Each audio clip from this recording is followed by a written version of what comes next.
नमस्कार दोस्तों, स्वागत है आपका आपके अपने चैनल हंग्री स्पिरिट्स में। हंग्री स्पिरिट्स देख रहे सारे दर्शकों का मैं अंजू शर्मा दिल से स्वागत करती हूं। तो चलिए शुरू करते हैं कल के दिन की रैंकिंग, यानी कि 113 डेज हो चुके हैं बिग बॉस के घर में और 113वें दिन की हम करेंगे रैंकिंग। कौन सा बंदा कहां पे बैठता है। कल तो बहुत सारा कुछ हुआ है, प्रेस कॉन्फ्रेंस हुई है, उसमें किसकी वाहवाही हुई है, किसने प्रेस कॉन्फ्रेंस की वाट लगाई है, ये सब कल के एपिसोड के हिसाब से क्राइटेरियाज होंगे। देखने में आएगा कि कौन है नंबर 1 पे, कौन है नंबर 10 पे। तो चलिए शुरुआत करते हैं, मगर पहले वही गुजारिश, जिन्होंने अभी तक चैनल सब्सक्राइब नहीं किया है कृपया कर लीजिए। साथ में दोस्तों बेल आइकन दबाइएगा ताकि आपको हमारे वीडियोस के नोटिफिकेशन मिलते रहें। धन्यवाद। तो शुरुआत करते हैं नंबर 10 से। तो नंबर 10 पे सोनाली फोगाट है, जिनसे ना तो ज्यादा सवाल पूछे गए, ना ही उनको कोई रैंकिंग में नंबर मिला 1 से लेकर 9 तक। तो सोनाली फोगाट वैसे भी घर से बेघर हो ही चुकी हैं, अभी टेलीकास्ट भी हो जाएगा, आप देख लोगे। तो इसलिए सोनाली फोगाट को नंबर 10 पे ही रखना जायज होगा। तो नंबर 10 पे है सोनाली फोगाट।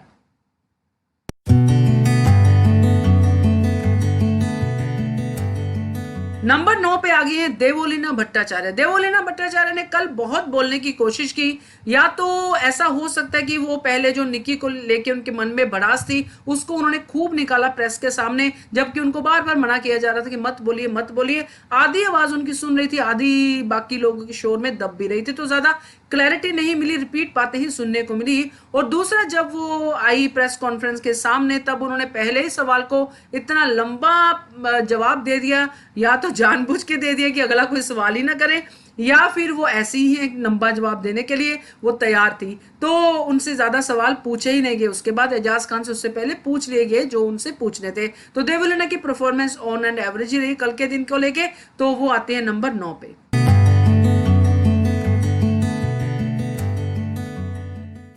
नंबर 8 पे आ गए हैं अभिनव शुक्ला। अभिनव शुक्ला को जब सीट पे बिठाया गया था तब उनसे ज्यादा सवाल नहीं हुए, ना ही ज्यादा उनको जवाब देने का मौका मिला, क्योंकि अली के साथ ज्यादा सवाल जवाब हुए, क्योंकि अली और अभिनव साथ में बैठे थे।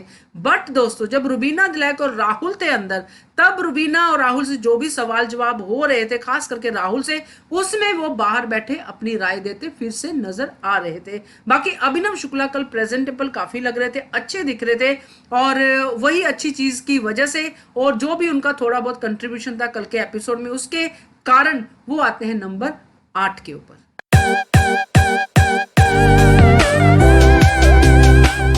नंबर 7 पे आ गए हैं विकास गुप्ता। जी हाँ, विकास गुप्ता प्रेस कॉन्फ्रेंस में बोलने की कोशिश कर रहे थे, मगर वो गए किसके साथ? अर्शी खान के साथ। अब अर्शी खान के साथ गए हैं तो अर्शी खान से तो ज्यादा सवाल होंगे ही होंगे, चाहे वो विकास गुप्ता से रिलेटेड हो।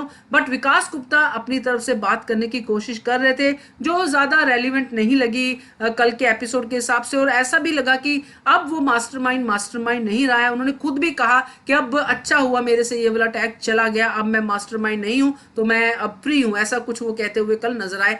तो बाद में जो चली जाते हैं प्रेस वाले, उसके बाद जो अर्शी खान से पुरानी बातों को लेकर लड़ना शुरू कर जाते हैं, जिसमें वो जाते जाते अली बोलता भी है कि अरे ये बात कहां से आ गई। तो वो लगता है कि ये आउट ऑफ ट्रैक जाने की कोशिश कर रहे हैं, या फिर वही पुराने ट्रैक के साथ अपनी फुटेज बढ़ाने की कोशिश कर रहे हैं। तो विकास गुप्ता उसी में लगे हुए, तालमेल में लगे हुए हैं कि कैसे मैं ज्यादा आऊं सामने, बट वो हो नहीं पा रहा है, इसलिए वो आते हैं नंबर 7 के ऊपर।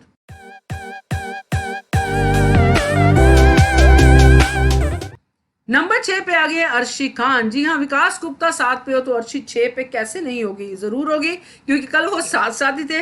अर्शी खान ने जो प्रेस कॉन्फ्रेंस में जिस तरह से जवाब दिए, और साथ में उन्होंने बड़ी क्लियरली कहा कि जो एक रिपोर्टर ने पूछा था कि आपने हिना खान को भी टारगेट किया, तो उसने कहा नहीं, जो उन्होंने उंगली खड़ी करके बोला हिना खान ने मुझे टारगेट किया था। बड़ा कॉन्फिडेंस लग रहा था अर्शी खान के अंदर भाई।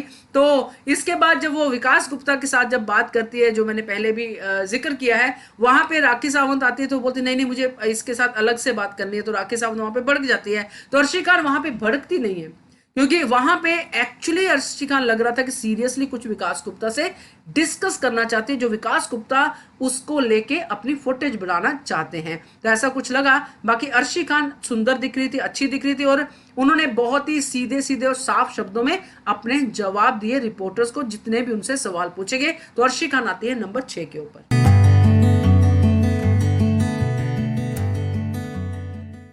नंबर 5 पे है निक्की तंबोली, मैं बदतमीज हूं, मैं ऐसी ही हूं, मैं ऐसा ही करूंगी, यही कुछ सुना है कल निक्की तंबोली से, विच इज गुड। मुझे लगा अच्छा, क्योंकि जो हो वही आप मान रहे हो, आपको कोई फर्क नहीं पड़ता कि बाहर आपको लोग कैसा समझे, आपका करियर आगे जाए ना जाए, आपको कुछ फर्क नहीं पड़ता।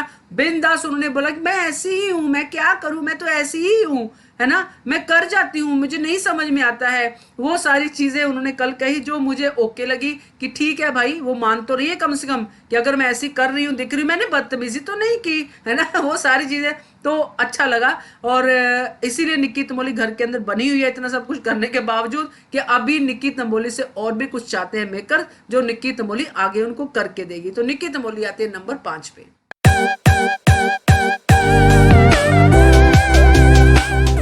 नंबर 4 पे आ गई है राखी सावंत। राखी सावंत के क्या कहने। राखी सावंत को जैसे सवाल पूछा गया था उनकी शादी को लेके, वो सवाल मुझे इतना पसंद नहीं आया था, सॉरी टू से, क्योंकि वो सवाल भी उनकी पर्सनल लाइफ से था। वो चाहे जो भी बोले, उनकी शादी का स्टेटस जो भी हो वो उनका पर्सनल है, वो अपने हस्बैंड के साथ जैसे भी रह रही है, नहीं रह रही है, या वो खुद अपनी खिल्ली उड़ा रही है, तो उनका पर्सनल है। बट आप उनके पर्सनल जोन में जाके ये सवाल शो में पूछ रहे हैं, और फिर आप भी उसमें शामिल होते हैं, वो पर्सनल जोन जाने वाले जो भी आपने सवाल पूछे उसमें। बट राखी सावंत ने पूरी चीजों को पीछे छोड़ के वहां पे भी लोगों को एंटरटेन करती है, अभिनव की बात करती है, हाँ अभिनव मुझे पसंद है, पसंद है, पसंद है।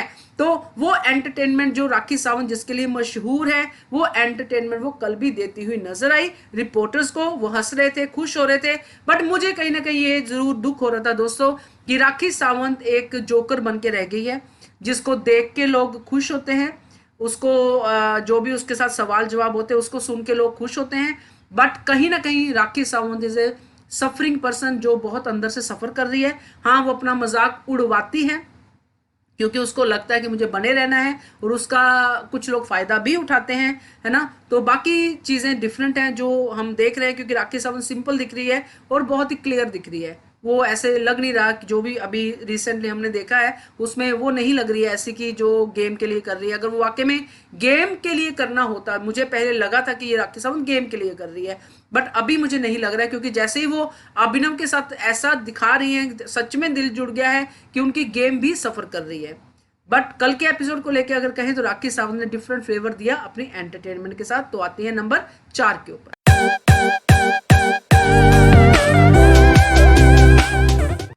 नंबर 3 पे आ गई है महारानी रुबीना दिलैक। जी हाँ, महारानी ही कहना होगा, क्योंकि अब तो उनको महारानी के तख्त पे मीडिया ने भी बिठा दिया है कि रुबीना है तो सवाल है, बाकी सबसे, रुबीना नहीं है तो कुछ मजा नहीं है।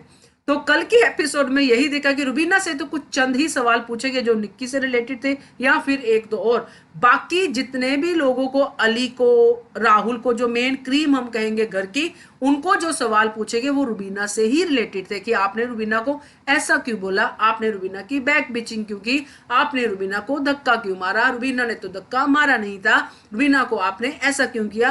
तो ये सारे सवाल जो थे रुबीना को रिलेटेड थे। बाकी रुबीना ने खुद भी काफी फुटेज बटोरी कल के एपिसोड में, कुर्सी घुमा घुमा के, इशारे कर करके, मुंह बना बना के। तो वो रुबीना को अब हम नंबर 3 पे नहीं रखेंगे तो कहां रखेंगे भाई, 10 पे तो रख नहीं सकते हैं, है ना। एंटरटेन, घर के अंदर आए लोगों को उन्होंने खूब एंटरटेन किया अपनी इशारेबाजी से, अपनी कुर्सी घुमाने से, बड़े बड़े शब्द यूज करने से। तो नंबर 3 तो डेफिनेटली बनता है। तो महारानी रुबीना को देते हैं हम नंबर 3।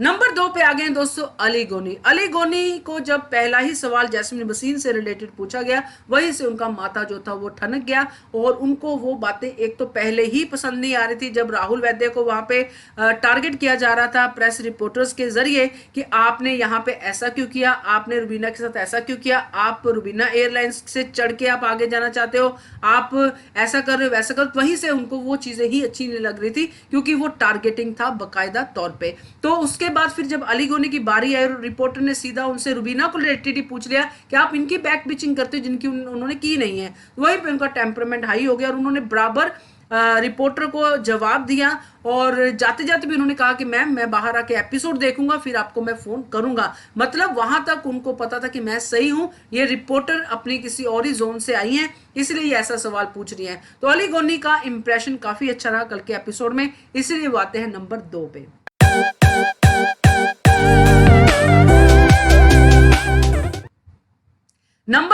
गए दोस्तों राहुल वैद्य। राहुल वैद्य को लेट डाउन करने के ये शब्द मैं यूज जरूर करूंगी।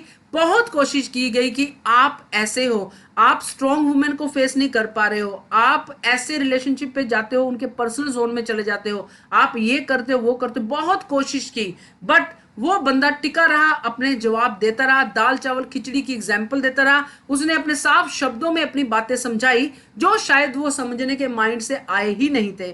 तो राहुल वैद्य की अगर कल की परफॉर्मेंस को माने तो बहुत ही लॉजिकल और सही जवाब की परफॉर्मेंस थी, जो मुझे पर्सनली बहुत अच्छी लगी। इसमें कहना मुझे कोई दो राय नहीं होगी, क्योंकि अगर कोई अच्छा परफॉर्म करता तो उसको डेफिनेटली अच्छा कहना चाहिए। तो कल जिस तरह से उन्होंने प्रेस वालों को जवाब दिए हैं, जबकि उनको सबसे ज्यादा क्वेश्चनिंग की गई और यहां तक ये कहा गया कि आप रुबीना के को टारगेट करके अपनी फुटेज बना रहे हो। तो जो लोग ये सवाल करते हैं कि आप रुबीना को टारगेट करके अपनी फुटेज बना रहे हो, तो उनको ये नहीं समझ में आता है कि अगर वो नहीं टारगेट करेगा जो आप बोल रहे हो तो रुबीना किसके साथ दिखेगी। बड़ी सिंपल सी इक्वेशन है, अगर कोई फुटेज देता है तो उसको लेता है तो उसको मिलती भी है और दूसरे को भी मिलती है ना। तो ये पूरा का पूरा चीज जो थी कल राहुल के इर्द गिर्द घूमी, बातें रुबीना की हुई, टारगेट राहुल हुआ। तो राहुल को हम इस वक्त इस एपिसोड में कल के दिन के लिए रखते हैं नंबर 1 पे।